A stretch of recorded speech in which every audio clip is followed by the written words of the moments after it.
Hello everyone, welcome back to the channel. Today I'm bringing you episode 47 of my brand new Comics Haul series. This is a series where each and every week when I head down to my local comic shop and pick up all the new books I'm going to be getting that week, I tell you a little bit about every single issue. So, these are the books that I picked up this week. I got 8 issues in total, 6 from Marvel and 2 from Image. But now that we've got this week's stack out of the bag, let's get that bag out of the way.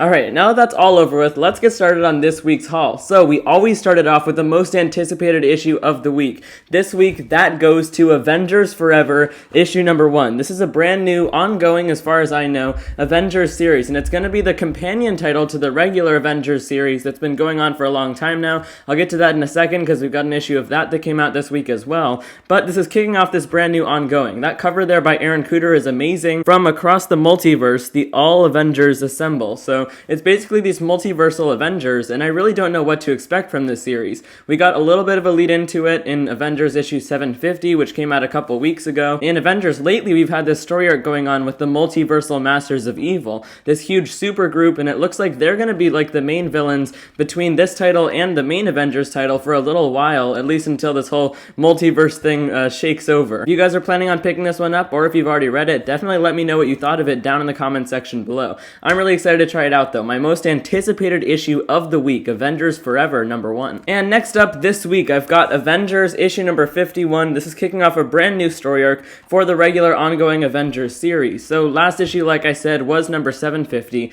and we got all of these different problems, all of these new villains and stuff introduced dealing with the multiverse. So we get that continued in here. We were introduced to this team of Deathlocks that have all been cloned, that are like protecting the multiverse in a really interesting way. It was a new concept that Jason Aaron had introduced. That's what he's good at, is introducing these big, like, cosmic concepts. It's pretty mysterious and up in the air what we're going to end up seeing in this brand new story arc of Avengers, same as Avengers Forever, but I'm totally on board for now. We'll see how all of this blows over, all this Jason Aaron multiverse stuff. I'm just glad to see that Avengers is coming out basically twice a month now, since they've got 2 ongoing titles. So that's Avengers issue number 51. And next up this week from Marvel Comics, I've got Moon Knight issue number 6. This issue, I'm giving my award for the best creative team of the week. Easily, this creative team has been absolutely knocking it out of the park on every single issue of this run so far. I think for everyone that's been getting this, it's been like the unexpected pick of the year. Last issue, we got introduced to this brand new villain who's named Zodiac. I think he's actually like a minor villain that had appeared a couple of times in the past for Marvel, but that everyone had forgotten about. Of course, there's overarching plot threads, which are really interesting to see them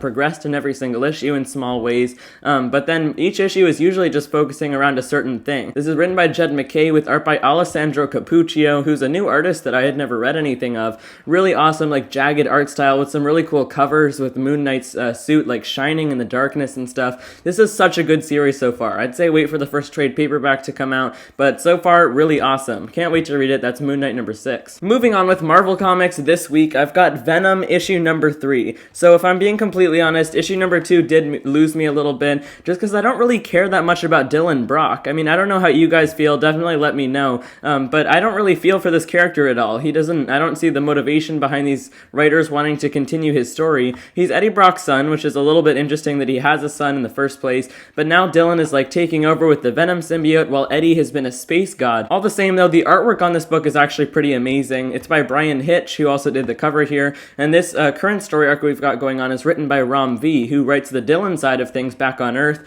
Dylan is being hunted down by the corporation that had something to do with Extreme Carnage. I'm just waiting for Al Ewing to come in and write that whole Meridia situation with all the weird symbiote god afterlife stuff. That stuff is really interesting. That's what got me hooked on this series. The Dylan stuff, not so much. So maybe I'll warm up to it. I think a lot of people are feeling the same way I do about this series right now, though. We'll see what happens with it. That's Venom issue number 3. Moving on with the Spider-Man side of things this week, I've got The Amazing Spider-Man issue number 82. That's an awesome cover there by Arthur Adams. This one is written by Saladin Ahmed, who also wrote the last issue, and the art is by Jorge Fornes. So the special thing about this issue is that it focuses completely on Peter Parker, whereas most of the issues of this Beyond run so far, this is chapter 8 I think, have been focusing mostly around Ben Reilly, who's Peter's clone and who has recently become the new official Spider-Man. I actually haven't read an issue of Amazing Spider-Man since number 79 I think, because I haven't had the chance to get my hands on number 80, so I'm waiting to get that so that I can get caught up on everything. There's a lot of good stuff to read though, and more coming out every week from this Beyond story arc. It just keeps on progressing. amazing. So that's the Amazing Spider-Man number 82. The final issue that I picked up from Marvel Comics this week was Black Panther issue number 2.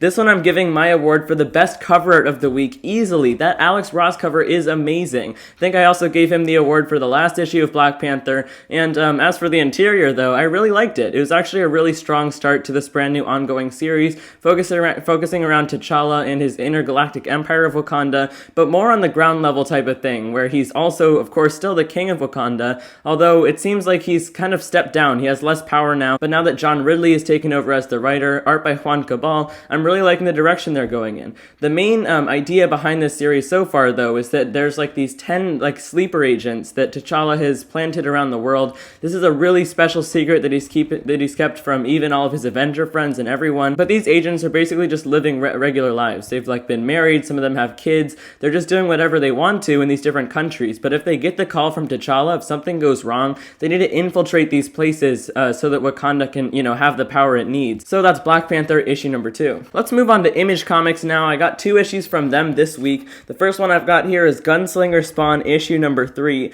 The first issue wasn't my favorite. I thought it didn't really have too much meat to it. There wasn't even that much story or anything. The second issue did rope me in though. I really liked the banter between Gunslinger and this young man that he came across who's been helping him find out stuff about the world that he's come into, because Gunslinger Spawn is a man misplaced out of time. He comes from like the early 1800s, I'm pretty sure, in this western time, hence the name Gunslinger Spawn, but now he's been ripped into the present day, so like he doesn't understand toilets. There's all of these like random little things that when you think about them make sense that people from the 1800s wouldn't understand in the present day. I really like that side of things. And I heard we actually get the identity, like the face of Gunslinger Spawn, his name and all that revealed in this issue. That's really interesting. That's what I want from this series, is more information about the actual character himself. I can't wait to read it. Really great so far. That's Gunslinger Spawn number 3. And the final issue that I picked up this week was from Image Comics. It's Time Before Time number 8. So issue number 7 of this series kicked off a brand new story arc. I don't know how long they're planning on running this, but for now it's ongoing.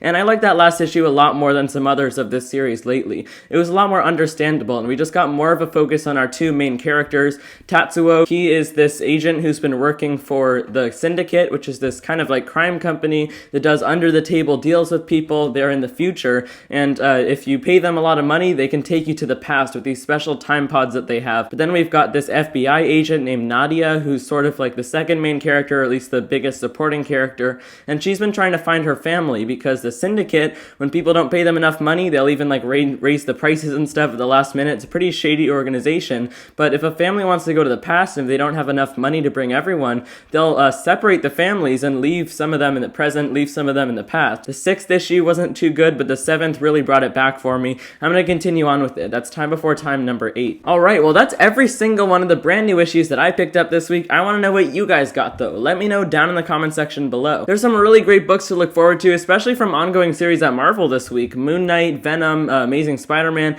and more. So if you got some good information from this video, or if you enjoyed it at all, make sure to click that subscribe button. That's the big red button which is sitting right below this video. You can also hit that notifications bell which is sitting right next to it. You'll be notified every single time I post a new video if you don't want to miss any. So that's everything from me for today. Happy holidays everyone. Bye guys.